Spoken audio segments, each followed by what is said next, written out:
ঘণ্টায় ১১০ কিলোমিটার গতিতে যুক্তরাষ্ট্রের উত্তর পশ্চিম উপকূলে আছড়ে পড়ে বোম সাইক্লোন। প্রশান্ত মহাসাগরের উপকূলের বেশ কয়েকটি রাজ্যের ৭০ লাখের বেশি বাসিন্দা ঝড়ের কবলে পড়েছে। ঝড়ের প্রভাবে দেখা দিয়েছে প্রবল বাতাস, বন্যা, ভূমিধস ও তুষারপাত। সিয়াটল ও ওয়াশিংটনে প্রচণ্ড বাতাসে গাছ ভেঙে চাপা পড়ে ২ নারীর মৃত্যু হয়েছে। আহত হয়েছেন আরও ২ জন। ভেঙে গেছে রাস্তাঘাট ও বেশ কিছু অবকাঠামো। ওয়াশিংটনের পশ্চিমাঞ্চলে ২ দিনের জন্য সব শিক্ষা প্রতিষ্ঠান বন্ধ করে দেওয়া হয়েছে। ঝড়ো হাওয়ায় উপড়ে গেছে বিদ্যুতের খুঁটি।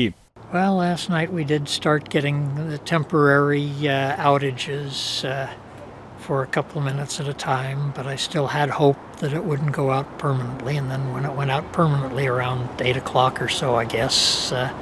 ওয়াশিংটন, দক্ষিণ পশ্চিম অরেগন ও উত্তর ক্যালিফোর্নিয়ায় ৭ লাখের বেশি ব্যবসা প্রতিষ্ঠান ও ঘরবাড়ি বিদ্যুৎ বিচ্ছিন্ন হয়ে আছে। এদিকে সাইক্লোন বোম্বের প্রভাবে সান ফ্রান্সিসকো সহ বেশ কয়েকটি শহরে অব্যাহত আছে বৃষ্টি।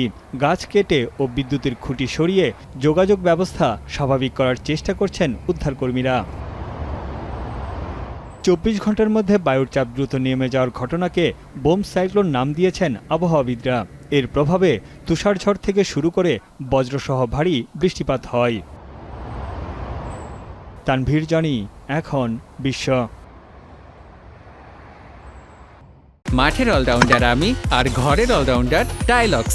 টাইলক্স টয়লেট ক্লিনার, ক্লিন মানেই টাইলক্স।